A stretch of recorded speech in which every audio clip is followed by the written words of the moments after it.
السلام عليكم، مرحبا بكم من جديد في القناة في فيديو جديد ووصفة جديدة. نتمنى هذا الفيديو يلقاكم في احسن الاحوال يا رب. اليوم ان شاء الله غنعطيكم طريقتي في غريبة البهلة ديال اللوز اللي تيجوني عليها بزاف ديال الطلبات، واليوم ان شاء الله غنعطيكم الطريقة مضبوطة باش نخدمها. هنا غنحتاج 250 غرام ديال الزبدة، قبصة ديال الملح لتصحيح الذوق. من طبيعة الحال الزبدة تكون نوعية جيدة وبدرجة حرارة المطبخ. 2 الكيسان ديال السكر سنيدة، والعبار هنا كيف تلاحظوا جديته معكم بالكاس ديال العنبه اللي تنظن كاين في كاع البيوت المغربيه.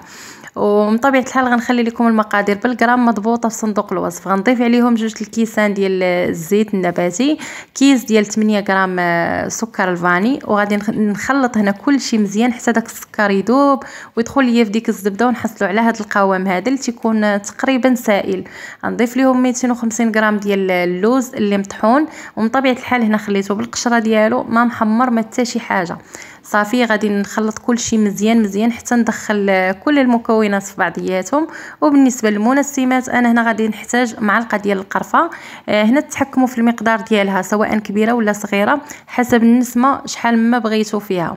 وبالنسبه للطحين يعني في المجموع هنا هز معايا كيلو الا ربع، ويعني ما بين كيلو الا ربع حتى الكيلو قد يعني تقريبا هذا هو القياس اللي غادي يهز معكم هذه الكميه هذه. عاوتاني على حسب النوعيه ديال الطحين. بعدها ضفت لهم 16 غرام ديال الخميره ديال الحلوى. صافي وغادي نبدا هنا نجمع وندخل غير شويه بشويه وغير بالاطراف ديال الاصابع. وداك الطحين من طبيعه الحال ما تنديروهش دفعه واحده، تنديروه على شكل دفعات، تنضيفوا شويه بشويه وتنجمعوا حتى نتحكموا في العجين ونحصلوا على هذا القوام هذا اللي تيجينا على هذا الشكل هذا مرمل وتيبان بحال الا معلك وتيتفرتت شويه. صافي من طبيعه الحال غناخذوا اليد اللي نقيه وغادي نجمعوا بها واحد الكويره الا ما التصقاتش وجاتنا على داك الشكل، فراه هذا هو القوام ديال العجين اللي غادي نحتاجه، فما تيكونش خاصو مازال الطحين.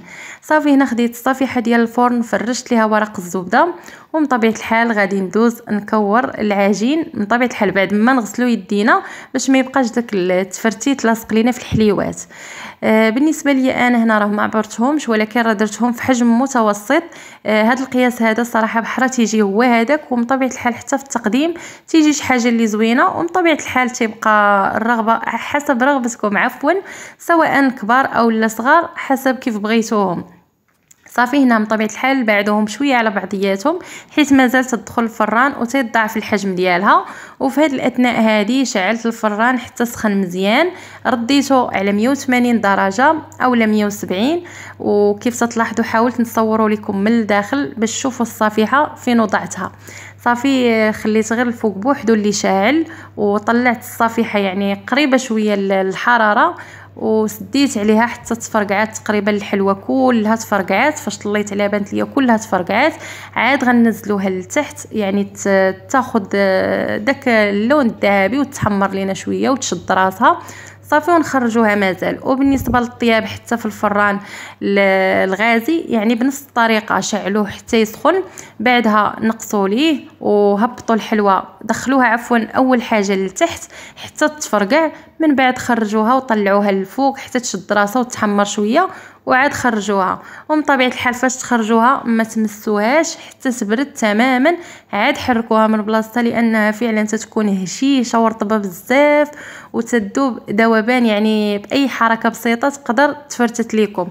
صافي وخليتها حتى بردات وقدمتها هكا في طبق التقديم. شوفوا الشكل النهائي ديالها شحال تيجي راقي وهماوي، فعلا تتجي كلها مشققه كلها مفرقعه وكيف قلت لكم تذوب في الفم ذوبان. ونتمنى هذا الفيديو يكون فعلا نال الاستحسان ديالكم، ونكون جاوبت على كاع التساؤلات اللي جاوني وما نكون نسيت حتى شي حاجه.